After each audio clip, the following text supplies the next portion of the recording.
স্বাগত PBI TV সংবাদে, সাথে আছি মোহাম্মদ আসাদুজ্জামান টিটো। প্রথমে জানিয়ে দিচ্ছি গার্ডিয়ান লাইফ ইন্স্যুরেন্স সংবাদ শিরোনাম।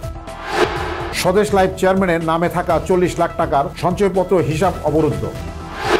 আইডিআর সাবেক চেয়ারম্যান মোশাররফ ও তার স্ত্রীর বিরুদ্ধে দুদকের 2 মামলার সিদ্ধান্ত।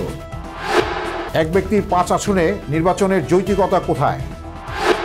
1579 কোটি টাকা ব্যয়ে 2,20,000 টন সার কিনবে সরকার।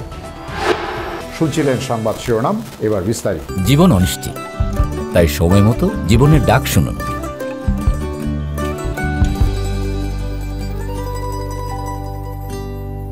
স্বদেশ ইসলামী লাইফ ইন্স্যুরেন্স কোম্পানির চেয়ারম্যান মাকসুদুর রহমানের নামে থাকা 40 লাখ টাকা দুটি সঞ্চয়পত্র হিসাব অবরুদ্ধ করার নির্দেশ দিয়েছে আদালত।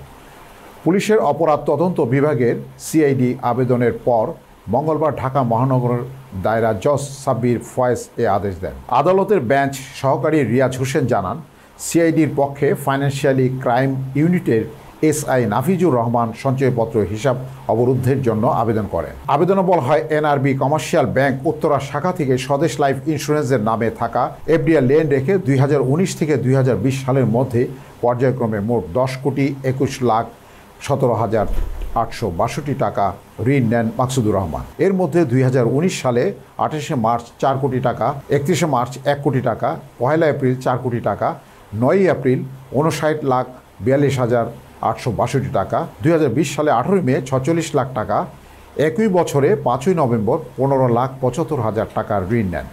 পরে তিনি ওই অর্থ আত্মসাতের উদ্দেশ্যে উত্তোলন করে ব্যক্তিগত কাজে ব্যবহার করেন এবং বিভিন্ন প্রতিষ্ঠানে বিনিয়োগ করেছেন বলে প্রাথমিক তদন্তে জানা যায়। বিপুল পরিমাণ জ্ঞাত আয় বহির্ভূত সম্পদ অর্জনের অভিযোগে বীমা উন্নয়ন ও নিয়ন্ত্রণ কর্তৃপক্ষের সাবেক chairman doctor M Mosharraf Hossain ও তার স্ত্রী জান্নাতুল মাওয়া ওরফে রিয়া বেগমের বিরুদ্ধে 2টি পৃথক মামলা করার সিদ্ধান্ত নিয়েছে দুর্নীতি দমন কমিশন দুদক। মঙ্গলবার 18 নভেম্বর দুদকের উপপরিচালক মোহাম্মদ আক্তারুল ইসলাম এ তথ্য নিশ্চিত করেন। দুদকের অনুসন্ধানে দেখা যায়, ডক্টর মোশাররফ হোসেন তার দাখিল করা সম্পদ বিবরণীতে 4,97,677 টাকা সম্পদের তথ্য দেখান। যাচাই বাছাইয়ের আরও 1,18,03,800 টাকার পারিবারিক ব্যয় পাওয়া যায়। সব মিলিয়ে তার ঘোষিত ও ব্যয়সহ মোট সম্পদ দাঁড়ায় 5,71,01,477 টাকা। অন্যদিকে বৈধ আয়, ঋণ ও দায় মিলিয়ে পাওয়া যায় 4,34,48,474 টাকা। ফলে 1,36,53,003 টাকা উৎস অজানা, যা জ্ঞাত আয় বহির্ভূত সম্পদ হিসাবে চিহ্নিত করেছে দুদক। রাজনৈতিক দলগুলোর মধ্যে কিছু বিষয়ে মতভেদ থাকলেও এখন সবাই ত্রয়োদশ জাতীয় সংসদের নির্বাচনে অংশগ্রহণের জন্য প্রস্তুতি নিচ্ছেন। রাস্তাঘাট, ব্যানার, ফেস্টুন সুসজ্জিত হয়ে উঠেছে।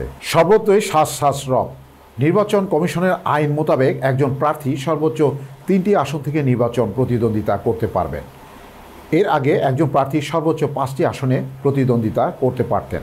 অনেকেই নিশ্চয়ই মনে আছে 1988 সালের জাতীয় সংসদ নির্বাচনের আগে বিএনপি এবং আওয়ামী লীগ সহ দেশের রাজনৈতিক দলগুলোর এরশাদ বিরোধী প্রচণ্ড আন্দোলন গড়ে তুলেছিলেন।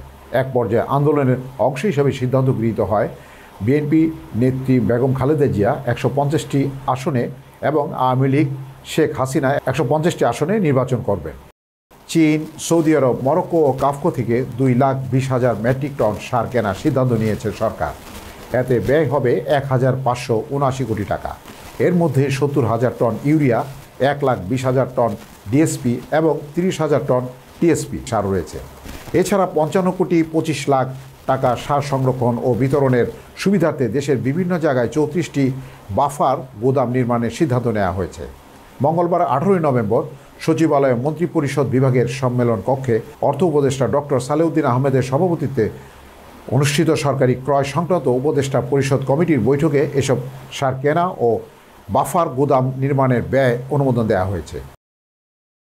সংবাদ শেষ করব, যাওয়ার আগে শিরোনামগুলো জানিয়ে দিচ্ছে আরও একবার।